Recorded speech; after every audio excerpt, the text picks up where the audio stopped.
దశాబ్దాల కలగా మారిన విజయవాడ సూపర్ స్పెషాలిటీ ఆసుపత్రికి తొలి అడుగు పడింది. ముఖ్యమంత్రి చంద్రబాబు చేతుల మీదుగా 6 అంతస్తుల సూపర్ స్పెషాలిటీ భవనానికి శంకుస్థాపన జరిగింది. 150 కోట్ల రూపాయలతో నిర్మిస్తున్న ఈ ఆసుపత్రి ద్వారా అత్యవసరంగా cardio thoracic surgery, surgical oncology, surgical gastroenterology, paediatrics surgery విభాగాల సేవలు అందుబాటులోకి రానున్నాయి.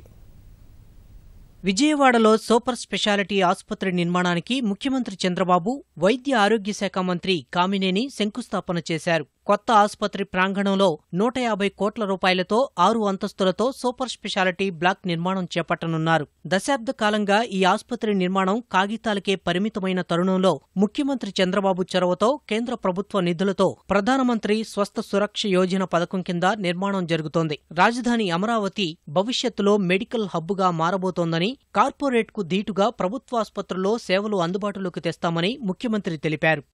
ఇక్కడ యూనివర్సిటీ తరపున ఒక మెడికల్ కాలేజ్ ఉంది, గుంటూరులో ఇంకొక మెడికల్ కాలేజ్ ఉంది, ప్రైవేట్లో సిద్ధార్థ ఉంది, ఎన్ఆర్ఐ కాలేజ్ ఉంది, కాటూరు ఉంది. 5 కాలేజీలు వచ్చాయి. భవిష్యత్తులో మీరు చూస్తే ఆల్ ఇండియా మెడికల్ ఇన్స్టిట్యూట్ తరపున ఇంకొక కాలేజ్ వస్తుంది. అదే మరిగా ఇంగ్లాండ్ బేస్డ్ యొక్క కింగ్ కాలేజీ వాళ్ళ ఆధ్వర్యంలో 1200 పడకల ఆసుపత్రి, 1000 బెడ్ల హాస్పిటల్ కానీ అదే మరిగా ఒక కాలేజ్ వస్తుంది. దుబాయ్ నుంచి షెట్టి అనే ఒక వ్యక్తి, ఆయనకు ఒక 20-25 హాస్పిటల్స్ ఉన్నాయి. వారు కూడా ఒక 1200-1500 బెడ్ల హాస్పిటల్ని ఇక్కడ పెడుతున్నారు. అంటే ఇప్పుడుండే 5 కాకుండా ఇంకా 3 హాస్పిటల్ వస్తాయి, 8 హాస్పిటల్ వస్తాయి.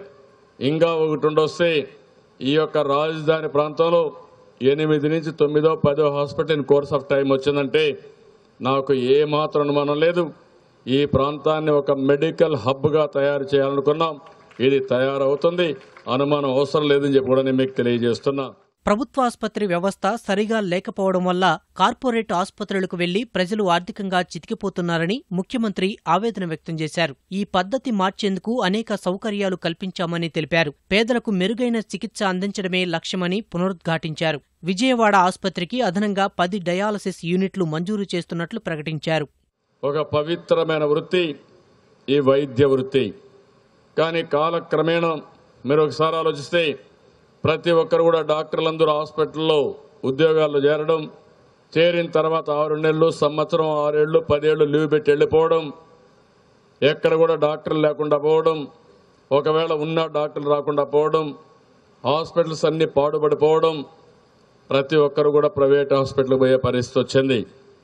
ప్రైవేట్ హాస్పిటల్లో చూస్తే విపరీతంగా డబ్బులు వేస్తున్నారు. ఈరోజు మనం ఒక విషయం గుర్తుపెట్టుకోవాలి, ప్రతి ఒక్క వ్యక్తి పిల్లలను బాగా చదివించాలనుకుంటారు. ప్రతి ఒక్క వ్యక్తి ఏదైనా అనారోగ్యం వస్తే ఎంత డబ్బులైనా పర్వాలేదు, అప్పు చేసినా సరే ఆరోగ్యాన్ని కాపాడుకోవాలనుకుంటారు. దీనివల్ల పేద కుటుంబాలు చితికిపోతున్నాయి, పెద్ద ఎత్తున దెబ్బతింటున్నారు. చాలామంది అప్పులు చేసి అప్పులు కట్టలేకుండా ఈ క్రైసిస్లో, ఈ విష వలయంలో చిక్కుకుపోయే పరిస్థితి వచ్చింది. దేశంలో 39 సూపర్ స్పెషాలిటీ ఆసుపత్రులు కేటాయించగా తొలి శంకుస్థాపన విజయవాడలో చేస్తున్నామని వైద్య ఆరోగ్య శాఖ మంత్రి కామినేని శ్రీనివాస్ తెలిపారు. బయోమెట్రిక్ విధానం సత్ఫలితాలిస్తోందన్నారు. ఇక్కడ అన్ని హాస్పిటల్లో డాక్టర్లు టైం కుట్టానికి బయోమెట్రిక్స్ పెడితే అది చాలా మంచి రిజల్ట్ ఇచ్చింది. బయోమెట్రిక్స్ పెడతాం వల్ల హాస్పిటల్ కొత్త బిల్డింగ్లు పెడుతున్నాం, డాక్టర్లను రిక్రూట్ చేశారు, బయోమెట్రిక్స్ పెట్టారు. అలాగే ఇక్కడ ఉన్న ఎక్విప్మెంట్ అంతా పనిచేయడానికి ఎక్విప్మెంట్ మెయింటెనెన్స్ కాంట్రాక్ట్ పూర్వం పనిచేసే కాదు, ఇప్పుడు పనిచేయకుండా ఉండటానికి వీల్లేదు.